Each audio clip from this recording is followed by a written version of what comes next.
നമസ്കാരം. Frame to ഫ്രെയിമിലേക്ക് എല്ലാ പ്രേക്ഷകർക്കും സ്വാഗതം.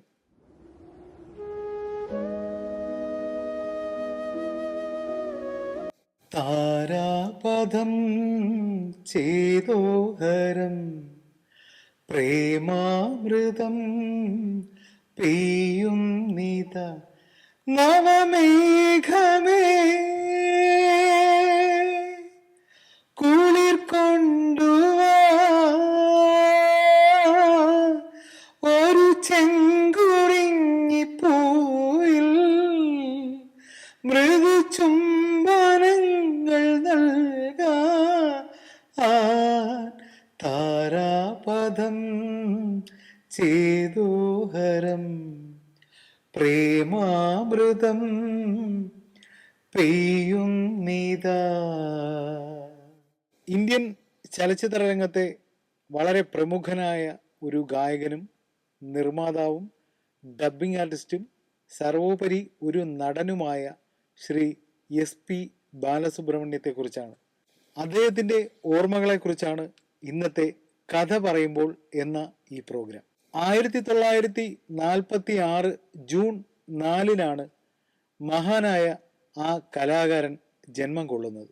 SPB, ബാലു എന്നൊക്കെ സ്നേഹമുള്ളവരും അദ്ദേഹത്തെ അറിയാവുന്നവരും ചില ചുരുക്ക പേരുകളിൽ അദ്ദേഹത്തെ വിളിക്കാറുണ്ടായിരുന്നു. അദ്ദേഹം എപ്പോഴൊക്കെ പറഞ്ഞിട്ടുണ്ട്, ബാലു എന്ന് വിളിക്കുന്നത് ഭയങ്കര ഇഷ്ടമുള്ള ഒരു കാര്യമാണ്. ബാലസുബ്രഹ്മണ്യം, SPB എന്നൊക്കെ പറയുന്നതിനപ്പുറം വളരെ സ്നേഹത്തോടെ ബാലു എന്ന് വിളിക്കുന്നത് എനിക്ക് ഭയങ്കര ഇഷ്ടമാണ് എന്ന് അദ്ദേഹം പറയാറുണ്ടായിരുന്നു. 2001 രാജ്യം അദ്ദേഹത്തിന് പത്മശ്രീ നൽകി ആദരിച്ചു. അതുപോലെ 2011 പത്മഭൂഷൺ, പത്മവിഭൂഷൺ, ഇതൊക്കെ രാജ്യം അദ്ദേഹത്തിൻ്റെ കലാസപര്യയ്ക്ക് മുന്നിൽ അർപ്പിച്ച അംഗീകാരങ്ങളാണ്. എനിക്ക് തോന്നുന്നു യേശുദാസിനോടൊപ്പം തന്നെ ഏറ്റവും കൂടുതൽ ഗാനങ്ങൾ ആലപിച്ചിട്ടുള്ള മറ്റൊരു ഗായകൻ ശ്രീ SP ബാലസുബ്രഹ്മണ്യം തന്നെയായിരിക്കും. ആന്ധ്രാപ്രദേശിലെ നെല്ലൂർ എന്ന് പറയുന്ന സ്ഥലത്തിനടുത്തുള്ള കൊനട്ടമപേട്ട എന്ന സ്ഥലത്ത് 1946 ജൂൺ 4 അദ്ദേഹം ജനിക്കുന്നത്. SP ബാലസുബ്രഹ്മണ്യം, അദ്ദേഹത്തിൻ്റെ പിതാവ് അന്തരിച്ച S സാംബമൂർത്തി അദ്ദേഹമായിരുന്നു. SP ബാലസുബ്രഹ്മണ്യത്തിൻ്റെ പിതാവ് സാംബമൂർത്തി എന്ന് പറയുന്ന നാടകങ്ങളിലും ഹരികഥ, കഥാപ്രസംഗം, അങ്ങനെയുള്ള ഒരു സംഭവമുണ്ട്, ഹരികഥ കഥനം, അത് അവതരിപ്പിച്ച സാംബമൂർത്തിയായിരുന്നു SP ബാലസുബ്രഹ്മണ്യത്തിൻ്റെ പിതാവ്. 2019 ഫെബ്രുവരി 4 അന്തരിച്ച ശകുന്തളാമ്മയായിരുന്നു അദ്ദേഹത്തിൻ്റെ മാതാവ്. SP ശൈലജ ഉൾപ്പെടെ 2 സഹോദരങ്ങൾ അദ്ദേഹത്തിനുണ്ടായിരുന്നു. SP ശൈലജ എന്ന് പറയുന്നത് ഇന്ത്യൻ ഗാനരംഗത്ത് തന്നെ നിറഞ്ഞു നിന്നിരുന്ന മറ്റൊരു സംഗീതജ്ഞയായിരുന്നു. അത് ശ്രീ SP ബാലസുബ്രഹ്മണ്യത്തിൻ്റെ സഹോദരിയായിരുന്നു. തൻ്റെ കുട്ടിക്കാലത്ത് തന്നെ സംഗീതത്തോട് വളരെ താല്പര്യം പ്രകടിപ്പിച്ചിരുന്ന ശ്രീ SP ബാലസുബ്രഹ്മണ്യം, അദ്ദേഹത്തിൻ്റെ പിതാവ് ആഗ്രഹിച്ചിരുന്നത് ഒരു എഞ്ചിനീയർ ആക്കണമെന്നാണ്. അതായത് SP ബാലസുബ്രഹ്മണ്യത്തിനെ പഠിപ്പൊക്കെ കഴിഞ്ഞിട്ട് ഒരു എഞ്ചിനീയറായിട്ട് ജോലി നേടണം എന്നുള്ള ഒരു തരത്തിലായിരുന്നു അദ്ദേഹത്തിൻ്റെ പിതാവ് ആഗ്രഹിച്ചിരുന്നത്. JNTU എഞ്ചിനീയറിംഗ് കോളേജിൽ ചേർന്നെങ്കിലും ടൈഫോയിഡ് പിടിപെട്ടതിനാൽ അദ്ദേഹത്തിന് അവിടുത്തെ വിദ്യാഭ്യാസം തുടർന്നു കൊണ്ടുപോകാനായിട്ട് സാധിച്ചിരുന്നില്ല. പിന്നീട് SPB ചെന്നൈയിലെ ഇൻസ്റ്റിറ്റ്യൂട്ട് ഓഫ് എഞ്ചിനീയറിംഗ് അവിടെ പ്രവേശനം നേടിയെങ്കിലും ഈ ഉള്ളിൽ കിടക്കുന്ന സംഗീതം ഹൃദയത്തോട് ചേർത്ത് തന്നെ പിടിച്ചിരുന്നു ശ്രീ SP ബാലസുബ്രഹ്മണ്യം. പല ഗാനാലാപന മത്സരങ്ങളിലും അദ്ദേഹം പങ്കെടുത്തു. അവിടെ ഏറ്റവും നല്ല ഗായകനായി പലപ്പോഴും SPBയെ തിരഞ്ഞെടുക്കുകയും ചെയ്തിട്ടുണ്ട്. 1964 മദ്രാസ് ആസ്ഥാനമായുള്ള തെലുങ്ക് കൾച്ചറൽ ഓർഗനൈസേഷൻ സംഘടിപ്പിച്ച അമച്വർ ഗായകർക്കുള്ള സംഗീത മത്സരത്തിൽ അദ്ദേഹം 1ാം സമ്മാനം നേടി. ഏറ്റവും ഇസൈജ്ഞാനി ഇളയരാജ ഗിറ്റാറിസ്റ്റായിട്ടും അദ്ദേഹത്തിൻ്റെ സഹോദരൻ മറ്റൊരു മ്യൂസീഷ്യനുമായിട്ട് ഉള്ള ഒരു സംഗീത ട്രൂപ്പ് ശ്രീ SPB ഉണ്ടാക്കി. അത് അനേകം സംഗീത പ്രോഗ്രാമുകൾ നടത്തി വൻപിച്ച വിജയത്തിലേക്ക് എത്തുകയുണ്ടായി അക്കാലത്ത്. ശ്രീ SP ബാലസുബ്രഹ്മണ്യം തമിഴ് കൂടാതെ തെലുങ്ക്, കന്നഡ, മലയാളം, ഉറുദു, ഹിന്ദി, അങ്ങനെ തുടങ്ങി ഒട്ടനവധി ഭാഷകളിൽ ധാരാളം ഗാനങ്ങൾ ആലപിച്ചുകൊണ്ടായിരുന്നു അദ്ദേഹത്തിന്റെ സംഗീത സബര്യ തുടങ്ങിയത്.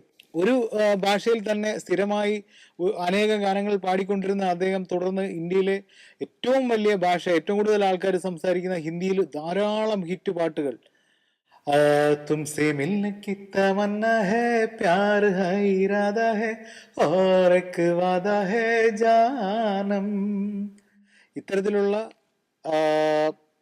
വളരെ ഹിറ്റായിട്ടുള്ള ഹിന്ദി ഗാനങ്ങളും അദ്ദേഹം ആലപിച്ച് സംഗീത ആസ്വാദകരുടെ ഹൃദയത്തിൽ ചേക്കേറി. 1966 ശ്രീ ശ്രീ മര്യാദ രാമണ്ണ എന്ന ചിത്രത്തിൽ ഗാനം ആലപിച്ചുകൊണ്ടായിരുന്നു ശ്രീ SP ബാലസുബ്രഹ്മണ്യം സംഗീത പിന്നണി ഗാനരംഗത്തേക്ക് ചുവടുവെച്ചത്. ഇന്ത്യയിലെ പല ഭാഷകളിലായി 39,000-ഓളം ഗാനങ്ങൾ ശ്രീ SP ബാലസുബ്രഹ്മണ്യം ആലപിച്ചു കഴിഞ്ഞു. നമുക്കറിയാം, അദ്ദേഹം ഭാഷ കൊണ്ട് തെലുങ്ക് നാട്ടിൽ ജനിച്ച അദ്ദേഹം ഏറ്റവും കൂടുതൽ ഗാനങ്ങൾ ആലപിച്ചത് തമിഴ് ഭാഷയിലാണ്. തമിഴിലാണ് അദ്ദേഹം ഏറ്റവും കൂടുതൽ ഗാനങ്ങൾ ആലപിച്ചിരിക്കുന്നത്.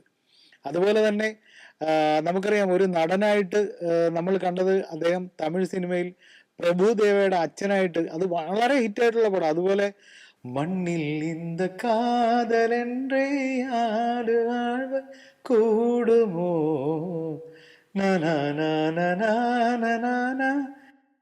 അതില് രാധികയുടെ ഒപ്പം അദ്ദേഹം അഭിനയിച്ച് ആ കടപ്പുറത്തൂടെ ആ പാട്ട് സീന് നമ്മുടെ ആരുടെയും മനസ്സിൽ നിന്ന് ഒരിക്കലും മായില്ല. നമുക്കറിയാം, ഇന്ത്യയിൽ ഏറ്റവും കൂടുതൽ ഗാനങ്ങൾ ആലപിച്ച ഗായിക എന്ന് പറയുന്ന പദവി ലതാ മങ്കേഷ്കറിനാണ്. ശ്രീമതി ലതാ മങ്കേഷ്കറാണ് ഏറ്റവും കൂടുതൽ ഗാനങ്ങൾ ആലപിച്ച് റെക്കോർഡിട്ടുള്ളത്. അതുപോലെ ഗായകരിൽ ഏറ്റവും കൂടുതൽ ഗാനങ്ങൾ പാടി ലോക റെക്കോർഡിട്ടത് ശ്രീ SP ബാലസുബ്രഹ്മണ്യമാണ്. അദ്ദേഹത്തിന് ആ റെക്കോർഡ് ഇതുവരെയ്ക്കും ആരും ബ്രേക്ക് ചെയ്തിട്ടില്ല. 6 തവണയാണ് മികച്ച ഗായകനുള്ള നാഷണൽ അവാർഡ്, ദേശീയ പുരസ്കാരം SP ബാലസുബ്രഹ്മണ്യത്തിനെ തേടിയെത്തിയത്. യേശുദാസിന് ശേഷം ഏറ്റവും കൂടുതൽ തവണ ദേശീയ പുരസ്കാരം, മികച്ച ഗായകനുള്ള ദേശീയ പുരസ്കാരം ലഭിക്കുന്നത് ശ്രീ SP ബാലസുബ്രഹ്മണ്യത്തിനാണ്. ശ്രീമതി സാവിത്രിയാണ് SP ബാലസുബ്രഹ്മണ്യത്തിന്റെ ഭാര്യ. ശ്രീമതി സാവിത്രി എന്ന് പറയുന്ന SP ബാലസുബ്രഹ്മണ്യത്തിന്റെ ഭാര്യയെക്കുറിച്ച് പറയുമ്പോൾ നിങ്ങൾക്കറിയാം, ഈ ഏറ്റവും വലിയ ഒരാള് എന്നെ പോലെയുള്ള, എൻ്റെ കാര്യമാണ് പറയുന്നത്, ഞങ്ങളൊക്കെ വളരെയധികം ഒരു മണ്ണ് വാരിയിട്ടാൽ തറയിൽ വീഴാത്ത അത്രയുള്ള ജനസാഗരത്തിൻ്റെ എത്രയോ കിലോമീറ്റർ അപ്പുറത്ത് നിന്ന് വളരെ പൊട്ടുപോലെ സ്റ്റേജിൽ നിൽക്കുന്ന SP ബാലസുബ്രഹ്മണ്യത്തിനെങ്കിലും നേരിട്ട് കാണണം എന്ന് ആഗ്രഹിച്ച ഒരാളാണ് ഞാൻ. അപ്പോൾ ഇപ്പോൾ അദ്ദേഹത്തിൻ്റെ ഭാര്യ സാവിത്രിയെ കുറിച്ച് പറയുമ്പോൾ ഞങ്ങൾ ആദ്യമായിട്ട് ഇതിനെനിക്ക് ഈ കാര്യം പറയുന്നതിന് മുമ്പ് ഒരാളോട് നന്ദി പറയണം. ദുബായിലുള്ള റോസ് സ്റ്റുഡിയോ, അതിൻ്റെ ഓണർ ശ്രീ മുസ്തഫക്ക ഒരു ദിവസം എന്നോടും ന്യൂ TVയുടെ ഓണർ ശ്രീ സനൽ തോട്ടം, അദ്ദേഹത്തോടും പറഞ്ഞു, സാബു, സനൽ, നമുക്കൊരു സ്ഥലത്ത് പോവാം. അപ്പോൾ ആ സ്ഥലത്ത് പോണതിന് മുമ്പ് ഞാനൊരു കാര്യം പറയാം. ഞാൻ അവിടുത്തെ അടുക്കളയിൽ വരെ കയറി ചെല്ലാൻ അനുവാദമുള്ള അല്ലെങ്കിൽ സ്വാതന്ത്ര്യമുള്ള ഒരാളാണ് ഞാൻ എന്ന് മുസ്തഫക്ക പറഞ്ഞു. അപ്പോഴും അദ്ദേഹം സസ്പെൻസ് ഞങ്ങളോട് പറയുന്നില്ല. ഒരു വീട്ടിൽ പോകാം, അത്ര മാത്രമേ പറയുന്നുള്ളൂ. സ്വാഭാവികമായിട്ടും അദ്ദേഹം ദുബായിലുള്ള ഒരു ബിസിനസ്സുകാരനാണ്. അപ്പം മദ്രാസിലും ഒക്കെ ചെന്നൈയിൽ അദ്ദേഹത്തിന് പരിചയമുള്ള ആൾക്കാരുണ്ടാവാൻ സാധ്യതയുണ്ട്. അങ്ങനെ ഞാനും സനലേട്ടനും കൂടെ അദ്ദേഹത്തിൻ്റെ കൂടെ യാത്ര ചെയ്യുന്നു. അപ്പോൾ അദ്ദേഹം പറഞ്ഞു, ഞാൻ ആ വീട്ടിൽ പോകുമ്പോൾ എന്തെങ്കിലും ഒരു ഗിഫ്റ്റ്, അതായത് എന്തെങ്കിലും ഒരു കാര്യമായിട്ടുള്ള സാധനം, മധുര പലഹാരങ്ങളൊന്നുമല്ല, എന്തെങ്കിലും ഒരു സാധനം, ഒരു ആൻറ്റിക് സാധനം, അല്ലെങ്കിൽ പിന്നെ ഉപയോഗിക്കാൻ ഉതകുന്ന എന്തെങ്കിലും കാര്യങ്ങൾ. അപ്പം അദ്ദേഹം പറഞ്ഞു, അടുക്കളയിലേക്കുള്ള എന്തെങ്കിലും സാധനം വാങ്ങിച്ചുണ്ടോ. അത് ഞാൻ പറഞ്ഞു വന്നത്, സാവിത്രി എന്ന് പറയുന്ന SP സാറിൻ്റെ വൈഫിന് ഒരു ഗിഫ്റ്റ് കൊടുക്കണം. അപ്പോൾ നമ്മൾ പറഞ്ഞു, അങ്ങനെയാണെങ്കിൽ അടുക്കളയിൽ യൂസ് ചെയ്യുന്ന എന്തെങ്കിലും ഒരു സംഭവമാണെങ്കിൽ അതെൻ്റെ സഹോദരിയെ പോലെയാണെന്നാണ് ഇക്ക പറഞ്ഞത്. അപ്പോൾ അതുകൊണ്ട് ഒരു കാര്യം ചെയ്യാം, അടുക്കളയിൽ ഉപയോഗിക്കുന്ന ഒരു സംഭവം തന്നെ വാങ്ങാം എന്ന് പറഞ്ഞ് അദ്ദേഹം എൻ്റെ ഓർമ്മ ശരിയാണെങ്കിൽ ഒരു ഓട്ടോമാറ്റിക് ഗ്യാസ് അടുപ്പ്, അതാണ് അദ്ദേഹം അന്ന് വാങ്ങിച്ചത്. ഗ്യാസ് സ്റ്റൗ ആണ് അന്ന് അദ്ദേഹം വാങ്ങിയത്. അങ്ങനെ ഞങ്ങൾ അതും കൊണ്ട് ഈ വീട്ടിലേക്ക് പോവുകയാണ്. അപ്പോഴും ഇദ്ദേഹം പറയുന്നില്ല നമ്മൾ എങ്ങോട്ടാണ് പോകുന്നതെന്നുള്ള കാര്യം പറയില്ല. അങ്ങനെ ഞങ്ങളൊരു വീട്ടിൻ്റെ നടയിൽ ചെല്ലുന്നു. വലിയ ഗേറ്റ്. ഈ ഗേറ്റിൻ്റെ ഒരു ചെറിയ കിളിവാതിലിലൂടെ ഒരു സെക്യൂരിറ്റിക്കാരൻ്റെ മുഖം ഞങ്ങൾ കണ്ടു. അപ്പോൾ ഇദ്ദേഹം കാറിൽ ഇരുന്നുകൊണ്ട് അദ്ദേഹത്തോട് എന്തോ പറഞ്ഞു. ഗേറ്റ് തുറന്നു, കാറിനകത്തോട്ട് വന്നു. അപ്പോൾ അദ്ദേഹത്തെ കാണാൻ, ആ വീട്ടിലെ ആരാണോ താമസിക്കുന്നത് ആ വീട്ടുടമസ്ഥനെ കാണാനായി ഒരുപാട് ആൾക്കാർ വന്ന് പുറത്ത് വെയിറ്റ് ചെയ്യുകയാണ്. ഏകദേശം ആൾക്കാരൊക്കെ കണ്ടു കഴിഞ്ഞു. അപ്പോൾ ഞങ്ങളൊരു 5 മിനിറ്റ് അവിടെ നിന്നു. 5 മിനിറ്റ് കഴിയുന്നതിന് മുമ്പ് തന്നെ അകത്തുനിന്ന് ഒരാൾ വന്നു, സാറ് കൂപ്പിടുറാങ്ക എന്ന് പറഞ്ഞു. അപ്പോൾ ഞങ്ങൾ 3 പേരും കൂടെ, മുസ്തഫക്കയും ഞാനും സലേട്ടനും കൂടെ നേരെ വീട്ടിനകത്തേക്ക് ചെന്നു. വീട്ടിനകത്തേക്ക് ചെന്നപ്പോൾ അക്ഷരാർത്ഥത്തിൽ ഞാൻ ഞെട്ടി എന്ന് പറഞ്ഞാൽ, തൊട്ടു മുമ്പിൽ നിൽക്കുന്നു ഒരു കാവി പോലത്തെ, എനിക്ക് തോന്നുന്നൊരു ഇളം റോസ് കളർ, ഒരു ചെങ്കല്ലും റോസ് കളറും കൂടെ മിക്സ് ആയിട്ടുള്ളൊരു കളർ, അതിൻ്റെ ഒരു ഉടുപ്പും ഇട്ട് ഒരു കൈലിമുണ്ടും എടുത്ത് അവിടെ നിൽക്കുന്നു സാക്ഷാൽ നമ്മൾ ദൈവത്തെ പോലെ കാണുന്ന Shri S P B sir. തൊട്ടപ്പുറത്ത് ഒരു ആട്ടുകട്ടിലിൽ പിന്നെ കാലിൽ മുട്ട് ചെറിയ വേദനയായുണ്ട്, മുട്ടിൽ തൈലം ഇട്ടുകൊണ്ട് ഇരിക്കുകയാണ് അദ്ദേഹത്തിൻ്റെ ഭാര്യ സാവിത്രി എന്ന് പറയും. ചെന്ന ഉടനെ തന്നെ മുസ്തഫക്കെ കെട്ടിപ്പിടിച്ചു. അപ്പോൾ മുസ്തഫക്ക കയ്യിൽ ഈ ഗ്യാസ് സ്റ്റൗ കയ്യിൽ വെച്ചിരിക്കുകയാണ്. അപ്പോൾ എസ് പി ബി ആയിട്ട് ഇതെങ്ങോട്ട് പോകുന്നു. അപ്പം അല്ല, അത് ഞാനും എൻ്റെ സിസ്റ്ററും തമ്മിലുള്ള കാര്യമാണ്, എസ് പി ബി ഇതിൽ ഇടപെടേണ്ട എന്ന് പറഞ്ഞു. അപ്പം ഇദ്ദേഹം നേരെ അടുക്കളയിലേക്ക് കൊണ്ടുപോയി ഈ ഗ്യാസ് സ്റ്റൗ അടുക്കളയിൽ വെച്ചതിന് ശേഷം തിരിച്ചു വന്നപ്പോൾ എസ് പി ബി നമ്മളോടൊക്കെ കൈകൂപ്പി ഉക്കാരുങ്ക എന്നൊക്കെ പറഞ്ഞു. അപ്പോൾ അപ്പോഴും നമ്മളേതോ ഒരു സ്വപ്ന ലോകത്ത് നിൽക്കുന്ന ഒരു പ്രതീതിയാണ്. ഞങ്ങൾ ഇരുന്നു. അപ്പം അദ്ദേഹം പറഞ്ഞു, സംസാരം ചെറിയ ട്രീറ്റ്മെൻറ്റിലാണ്, മുട്ട് ചെറിയ പ്രശ്നമാണ്, അതിന് മരുന്നിട്ടുകൊണ്ടിരിക്കുകയാണ്. അദ്ദേഹം നേരെ അടുക്കളയിലേക്ക് പോയി. അപ്പം ഞാൻ കരുതി ഈ മുസ്തഫക്ക എന്താണ് കൊണ്ട് അടുക്കളയിൽ വെച്ചതെന്ന് നോക്കാനായിരിക്കും, ഈ ബോംബാണോ എന്ന് അദ്ദേഹം തമാശയ്ക്ക് പറഞ്ഞു. അദ്ദേഹം പോയത് നല്ല ഒന്നാം തരം ഫിൽട്ടർ കോഫി ഒരു താലത്തിൽ വെച്ച് 4 കോഫി വെച്ച് നേരെ കൊണ്ടുവരികയാണ്. ഈ നമ്മൾ വിവാഹത്തിന് മുമ്പ് പെണ്ണ് കാണൽ ചടങ്ങിനൊക്കെ കോഫി കൊണ്ടുവരുന്നത് പോലെ എസ് പി ബി കൊണ്ടുവരികയാണ്. ഞാൻ ആലോചിക്കുകയാണ്, എത്രയോ ദൂരെ നിന്ന് ഒരു പൊട്ടുപോലെ കാണാൻ ആഗ്രഹിച്ച എസ് പി ബി നമ്മുടെ മുമ്പിൽ ഫിൽറ്റർ കോഫിയുമായിട്ട് നിൽക്കുന്നു. എനിക്ക് അപ്പോഴും വിശ്വാസം വന്നില്ല. എസ് പി ബിയുടെ വീട്ടിൽ അദ്ദേഹത്തിൻ്റെ മുന്നിലാണോ. അദ്ദേഹം കൊണ്ടുവന്നു, നമ്മൾ ഈ കോഫി എടുത്തു, കുടിക്കാൻ പറഞ്ഞു. ഈ കോഫി ഞാൻ കുടിച്ചപ്പോൾ എസ് പി ബി ഒക്കെ, പ്രത്യേകിച്ച് തമിഴ്നാട്ടിലുള്ളവർ, ഈ എസ് പി ബി ജന്മം കൊണ്ട് തമിഴനല്ലെങ്കിലും ജീവിതവും അദ്ദേഹത്തിൻ്റെ മുഴുവൻ കലാ ജീവിതവും ഒക്കെ ചെന്നൈയിൽ തന്നെ ആയിരുന്നു എന്നാണ് ഞാൻ കേട്ടിട്ടുള്ളത്. എസ് പി ബി ഈ കോഫി നമ്മൾ കുടിക്കുന്നത് ശ്രദ്ധിച്ച് നോക്കിക്കൊണ്ടിരുന്നു. അപ്പം ഞാനിങ്ങനെ കോഫി കുടിച്ചപ്പോൾ ഭയങ്കര കട്ടിയാണ്, കാരണം ഡബിൾ സ്ട്രോങ് അല്ല, ട്രിപ്പിൾ സ്ട്രോങ് ആണ് ആ കോഫി. അപ്പോൾ അദ്ദേഹം പറഞ്ഞു, കോഫി നല്ല സ്ട്രോങ് ആണല്ലേ എന്ന് പറഞ്ഞിട്ട് ആ കൊണ്ടുവന്ന ബേസിനിൽ തന്നെ പാല് വെച്ചിരുന്ന ഒരു ചെറിയ മഗ് പോലത്തെ ഉണ്ടായിരുന്നു, അതിൽ നിന്ന് പാലെടുത്ത് ഇതിൽ എക്സ്ട്രാ ആഡ് ചെയ്ത് തന്നു. പിന്നെ വിശേഷങ്ങളും കാര്യങ്ങളും ഒക്കെ. അപ്പോൾ മുസ്തഫക്ക ഒരുപാട് ലാംഗ്വേജിൽ സംസാരിക്കും. എസ് പി ബിയോട് സംസാരിക്കുമ്പോൾ തെലുങ്കിൽ സംസാരിക്കും. അങ്ങനെ ഇവർ തമ്മിൽ തെലുങ്കിൽ സംസാരിക്കുന്നത് കണ്ട് നമ്മൾ കഥ അറിയാതെ ആട്ടം കാണുന്നു എന്ന് പറഞ്ഞ പോലെ നമ്മളിങ്ങനെ വായും തുറന്നിരുന്നു. അപ്പോഴും നമുക്ക് എസ് പി ബി എന്ന് പറയുന്ന ഒരു ആളാണ് മുന്നിൽ എന്നുള്ള ഒരു ഒരു അത്ഭുതത്തിൽ നമ്മൾ ഇരിക്കുകയാണ്. പിന്നെ ഒരുപാട് കാര്യങ്ങളൊക്കെ പറഞ്ഞു, നമുക്ക് പുറത്തിറങ്ങി നിൽക്കാമെന്ന് പറഞ്ഞു. അപ്പോൾ അദ്ദേഹത്തിൻ്റെ വീടിന് ചുറ്റും ഈ കാട് പോലെ, സിറ്റിയിലാണ് വീടെങ്കിലും മരങ്ങളൊക്കെ വെച്ച് പിടിപ്പിച്ചിരിക്കുക വീട്ടിൻ്റെ ചുറ്റും.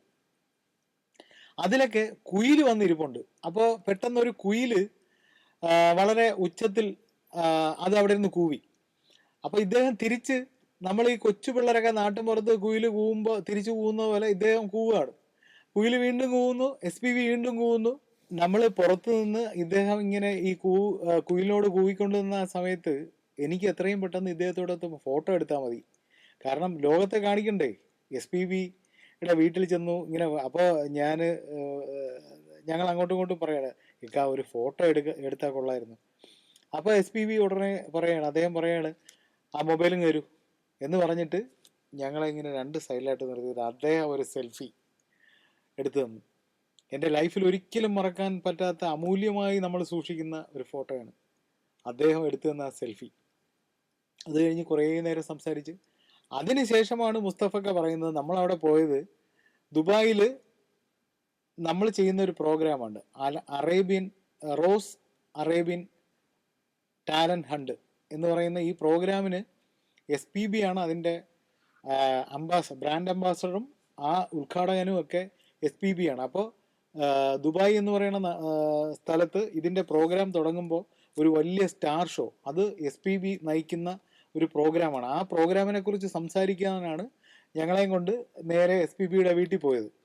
അന്ന് അവിടെ ചെന്ന് നമ്മൾ ഈ പ്രോഗ്രാമിനെ കുറിച്ചൊക്കെ പറഞ്ഞ് നമുക്ക് എന്നാണ് പ്രോഗ്രാം, നമുക്ക് എങ്ങനെ അത് പ്ലാൻ ചെയ്യണം, അങ്ങനെയുള്ള കാര്യങ്ങളൊക്കെ ഞങ്ങൾ 3 പേരും സംസാരിച്ച് ഏകദേശം ഒരു ധാരണയൊക്കെ ആയി. അതിനുശേഷമാണ് ഈ പറയുന്ന പോലെ കൊറോണ എന്ന് പറയുന്ന മഹാമാരി വരികയും നമ്മുടെ പ്രിയങ്കരനായ ദൈവതുല്യനായ ഗായകൻ നമ്മളെ വിട്ടു പോവുകയും ചെയ്തത്. അപ്പോൾ ഈ സ്മരണകൾ നമ്മൾ ഒരിക്കലും മറക്കാൻ കഴിയില്ല. കാരണം ഈ ലോകത്ത് ഒരൊറ്റ SPBയേ ഉള്ളൂ, ഇനി അങ്ങനെ ഒരു SPB വരാനുമില്ല. അത്രയ്ക്ക് ദൈവതുല്യനായ ഗായകനാണ്. എന്തെല്ലാം പാട്ടുകൾ! ഈ കടലും മറുകടലും ഭൂമിയും വാനവും കടന്ന് 16 ലോകങ്ങൾ കാണാൻ ഇതുവഴി പോണവരെ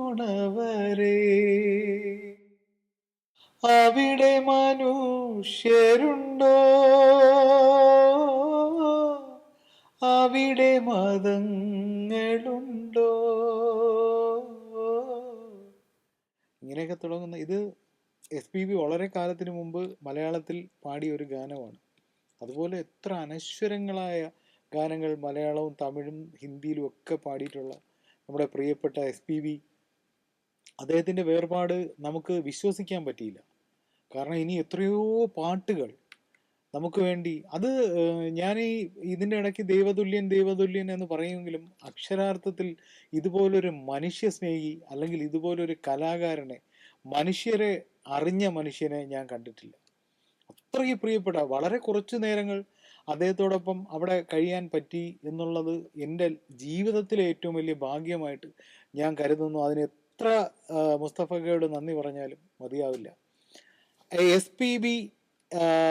SPBക്ക് ഒരു മോനുണ്ട്, SPB ചരൺ. അദ്ദേഹം SPBയുടെ ഡിറ്റോ വോയിസിൽ പാട്ട് പാടും. അതേപോലെ നല്ല ജ്ഞാനമുള്ള ഗായകനാണ്. അതുപോലെ ഈ SP ബാലസുബ്രഹ്മണ്യം ഒരുപാട് സിനിമകളിൽ ഡബ് ചെയ്തിട്ടുണ്ട്. അതൊരു വല്ലാത്ത അറിവല്ലേ. സാധാരണ നടനാണ്, നിർമ്മാതാവാണ്, ഗാനരചയിതാവാണ്, സംഗീത സംവിധായകനാണ്. അദ്ദേഹം യേശുദാസിനെ കൊണ്ടൊക്കെ സംഗീത സംവിധാനം ചെയ്ത് പാട്ട് പാടിച്ചിട്ടുണ്ട്. അത്രയ്ക്ക് എന്തു പറയാൻ, സംഗീത ലോകത്ത് പകരം വയ്ക്കാനില്ലാത്ത ഒരു മനുഷ്യൻ തന്നെയാണ് ശ്രീ SP ബാലസുബ്രഹ്മണ്യം. K. ബാലചന്ദർ സംവിധാനം ചെയ്ത മന്മഥ ലീല എന്ന് പറയുന്ന സിനിമയിൽ വളരെ യാദൃച്ഛികമായിട്ട് ഒരു ഡബ്ബിംഗ് ആർട്ടിസ്റ്റ് ആയി മാറിയ ആളായിരുന്നു ശ്രീ SPB. ഇതിൻ്റെ ഈ മന്മഥ ലീല എന്ന് പറയുന്ന സിനിമയുടെ തെലുങ്ക് പതിപ്പിൽ കമലഹാസന് വേണ്ടി അദ്ദേഹം ഡബ് ചെയ്തു. രജനികാന്ത്, വിഷ്ണുവർദ്ധൻ, സൽമാൻ ഖാൻ, ഭാഗ്യരാജ്, മോഹൻ, അനിൽ കപൂർ തുടങ്ങി നിരവധി നടന്മാർക്ക് അദ്ദേഹം പിന്നെ ശബ്ദം കൊടുത്തു. നമ്മൾ ആലോചിച്ച് നോക്കണം, ഇവർക്ക് വേണ്ടിയൊക്കെ അദ്ദേഹം ഗാനങ്ങൾ ആലപിക്കുകയും അവർക്ക് വേണ്ടി സിനിമയിൽ ശബ്ദം കൊടുക്കുകയും ചെയ്തിട്ടുണ്ട്. അത്രയ്ക്ക് ടാലൻറ്റഡ് ആയിട്ടുള്ള ഒരു മനുഷ്യനാണ് ശ്രീ SPB. ഇതിൽ അദ്ദേഹത്തിൻ്റെ ഡബ്ബിംഗ് ജീവിതത്തിൽ എടുത്തു പറയേണ്ട സംഭവം എന്ന് പറഞ്ഞാൽ, കമലഹാസൻ 10 വേഷത്തിൽ അഭിനയിച്ച ചിത്രമാണ് ദശാവതാരം. ഈ ദശാവതാരം എന്ന് പറയുന്ന തമിഴ് സിനിമയുടെ തെലുങ്ക് പതിപ്പിൽ ഈ 10 കഥാപാത്രങ്ങൾക്കും, കമലഹാസൻ എന്ന് പറയുന്ന ഉലകനായകൻ അഭിനയിച്ച ആ 10 കഥാപാത്രങ്ങൾക്കും SPB ആണ് ശബ്ദം കൊടുത്തിരിക്കുന്നത്. സാഗര സംഗമം, സ്വാതിമുഖ്യം എന്ന് പറയുന്ന ഈ 2 സിനിമകൾക്കൊഴികെ കമലഹാസൻ അഭിനയിച്ച എല്ലാ സിനിമകളും തെലുങ്കിലേക്ക് മൊഴിമാറ്റം ചെയ്തത് കമലഹാസൻ്റെ ശബ്ദമായത് ശ്രീ SPB ആണ്. നമ്മൾ ആലോചിച്ച് നോക്കണം, ഈ മിക്ക സിനിമകളിലും ഗാനങ്ങൾ ആലപിച്ചിരിക്കുന്നതും SPB തന്നെയാണ്. എത്രയോ സിനിമകളിൽ നമുക്കറിയാം, ശങ്കർ അഭിനയിച്ച ഏകദേശം 1-2 പടത്തിനല്ലാതെ ബാക്കി മുഴുവൻ പടത്തിനും ചന്ദ്രമോഹൻ എന്ന് പറയുന്ന ഡബ്ബിംഗ് ആർട്ടിസ്റ്റാണ് പിന്നെ ശബ്ദം കൊടുത്തിട്ടുള്ളത്. അതുപോലെ കമലഹാസൻ അഭിനയിച്ച 2 സിനിമകൾ ഒഴിച്ച് സാഗര സംഗമം അല്ലാതെ ഒരു പടവും മാറ്റി നിർത്തിയാൽ ബാക്കി മുഴുവൻ സിനിമകളും തമിഴിൽ നിന്ന് തെലുങ്കിലേക്ക് മൊഴിമാറ്റിയപ്പോൾ ആ മുഴുവൻ സിനിമകളിലെ SPB ആണ് കമലഹാസന് വേണ്ടി ശബ്ദം കൊടുത്തത്. 1969 കടൽപ്പാലം എന്ന ചിത്രത്തിലാണ് ഈ കടലും മറുകടലും എന്ന് ഞാൻ നേരത്തെ പാടിയ ആ പാട്ട് കടൽപ്പാലം എന്ന് പറയുന്ന സിനിമയിൽ 1969 SPB പാടുന്നത്. ദേവരായ മാസ്റ്റർ ആണ് സംഗീതം ചെയ്തത്. അതിൻ്റെ ഗാനങ്ങൾ എഴുതിയത് വയലാർ. അതുപോലെ 1979 വളരെ വ്യത്യസ്തമായ ഒരു ഗാനമായിരുന്നു. സ്വർണ്ണ മീനിൻ്റെ ചേലൊത്ത കണ്ണാളെ നിന്റെ രോമാഞ്ചമായി മുന്നിൽ വാ. ആ സ്വർണ്ണ മീനിൻ്റെ ചേലൊത്ത കണ്ണാളെ എൻ്റെ രോമാഞ്ചമായി മുന്നിൽ വാ. അഴകത്തമേനി അഴകത്തമേനി സ്വന്ന മീനിൻ്റെ. എന്ത് മനോഹരമായ ഒരു കോമ്പിനേഷൻ ആയിരുന്നു ആ പാട്ട്. അത് KJ ജോയ് സംഗീതം ചെയ്ത് ബിച്ചു തിരുമല എഴുതിയ സിനിമയാണ്. അതുകൊണ്ട് ചിരി കൊണ്ട് പൊതിയും എന്ന് പറയുന്ന 1989 മുന്നേറ്റം എന്ന് പറയുന്ന സിനിമയിൽ ശ്യാം സാറിൻ്റെ സംഗീത സംവിധാനത്തിലാണ് അദ്ദേഹം പാടിയിട്ടുള്ളത്. അതുപോലെ തുഷാരം മഞ്ഞേവാ, അത് വളരെ ഹിറ്റായിട്ടുള്ള പാട്ടാണ്. ശ്യാം സാറിൻ്റെ തന്നെ സംഗീതത്തിൽ ശ്രീകുമാരൻ തമ്പി സാറ് എഴുതിയ പാട്ടായിരുന്നു മഞ്ഞേവാ എന്ന് പറയുന്നത്. കന്യകമാർക്കൊരു താരുണ്യത്തിന് എന്ന് പറയുന്ന യുദ്ധം എന്ന് പറയുന്ന സിനിമയിൽ 1983 അദ്ദേഹം പാടിയിട്ടുണ്ട്. പൂച്ചൽ ഖാദർ ശങ്കർ ഗണേഷ് ടീമിൻ്റെയാണ് ആ പാട്ട്. കലികാലം ഇത് എന്ന് പറയുന്ന ആ പാട്ട് റാംജി റാവു സ്പീക്കിങ്ങിൽ. പിന്നെ കിലുക്കത്തിൽ ഊട്ടിപ്പട്ടണം പോട്ടിക്കെട്ടണം സണ്ണവാട, എന്ത് രസമായിരുന്നു അതിൽ. ആ ജഗതി മോഹൻലാലും കൂടെ വളരെ ഇഴുകി ചേർന്ന് അഭിനയിച്ച ഒരു പടമായിരുന്നു, രേവതിയും കൂടെ. SP വെങ്കടേഷും ബിച്ചു തിരുമല ടീമിൻ്റെ പാട്ടായിരുന്നു കിലുക്കം എന്ന് പറയുന്ന സിനിമയിൽ. അതുപോലെ ഏറ്റവും മലയാളത്തിൽ പാടി എനിക്ക് തോന്നുന്നു അദ്ദേഹത്തിൻ്റെ ഏറ്റവും ഹിറ്റ് ഗാനമാണ് താരാപദം ചേതോഹരം.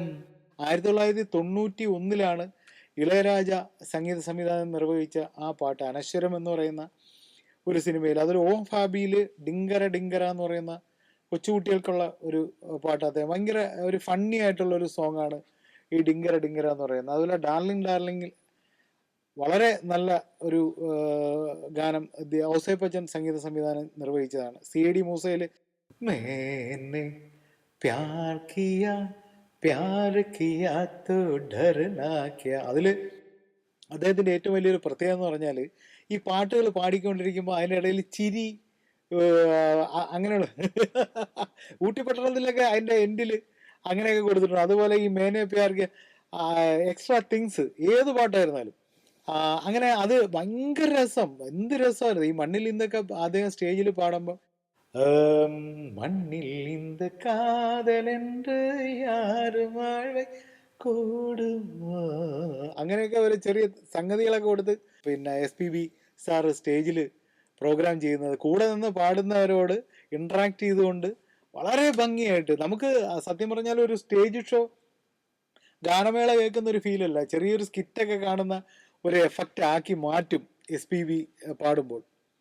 ഞാൻ ആദ്യം തന്നെ പറഞ്ഞു, ഒരു ഗായകൻ, നടൻ, സംഗീത സംവിധായകൻ, നിർമ്മാതാവ്, ഡബ്ബിംഗ് ആർട്ടിസ്റ്റ്, അങ്ങനെ ഒരുപാട് മേഖലയിൽ അദ്ദേഹം നിറഞ്ഞു പ്രവർത്തിച്ചു കലാരംഗത്ത്. 2021 അദ്ദേഹത്തിന് പത്മഭൂഷൺ നൽകി ആദരിച്ചത് രാജ്യം. അത് മരണാനന്തര ബഹുമതിയായിട്ടാണ് പത്മഭൂഷൺ അദ്ദേഹത്തിന് നൽകിയത്. 2011 പത്മഭൂഷൺ, 2001 പത്മശ്രീ. 2001 പത്മശ്രീ ലഭിച്ചു. 2020 സെപ്റ്റംബർ 25 അദ്ദേഹത്തിൻ്റെ 74-ാമത്തെ വയസ്സിലാണ് അദ്ദേഹം നമ്മളെ എല്ലാവരെയും വിട്ടുപിരിഞ്ഞ് സംഗീത ആസ്വാദകരുടെ മനസ്സിൽ തീരാ ദുഃഖമായി മാറിയ ആ ദിവസം. അതൊരിക്കലും മറക്കാൻ പറ്റില്ല. കാരണം സാധാരണ ഒരു കലാകാരൻ നമ്മെ വിട്ടു പോകുന്ന ആ സമയത്തുണ്ടാകുന്ന വേദനയേക്കാൾ, ദുഃഖത്തേക്കാൾ നമ്മൾ ഏറ്റവും കൂടുതൽ സ്നേഹിച്ചിരുന്ന ഒരാൾ നമ്മെ വിട്ടു പിരിയുമ്പോൾ അങ്ങനെ ഉണ്ടായ ഒരു സങ്കടമായിരുന്നു ആ ദിവസം ഈ സംഗീതത്തെ സ്നേഹിക്കുന്ന, SPBയെ സ്നേഹിക്കുന്ന എല്ലാവർക്കും ഉണ്ടായത്. എന്തായാലും അനശ്വരനായ, ഒരിക്കലും ഈ ലോകത്ത് നിന്ന് മറഞ്ഞു പോകാത്ത ആ നാദം ഇവിടെ ഉള്ളിടത്തോളം കാലം SPBയെ ആരും മറക്കില്ല, മറക്കാൻ കഴിയില്ല. SPBയെ കുറിച്ചുള്ള ഓർമ്മകൾ എത്ര പറഞ്ഞാലും അവസാനിക്കില്ല. അദ്ദേഹത്തിൻ്റെ പാവന സ്മരണയ്ക്ക് മുന്നിൽ കണ്ണീർ പുഷ്പങ്ങൾ അർപ്പിച്ചുകൊണ്ട് കഥ പറയുമ്പോൾ എന്ന പ്രോഗ്രാമിൻ്റെ ഇന്നത്തെ എപ്പിസോഡ് ഇവിടെ അവസാനിക്കുകയാണ്. കഥ പറയുമ്പോൾ എന്ന പ്രോഗ്രാമിൽ മറ്റൊരു കഥയുമായി നമുക്ക് ഇനിയൊരു എപ്പിസോഡിൽ കാണാം. നന്ദി, നമസ്കാരം.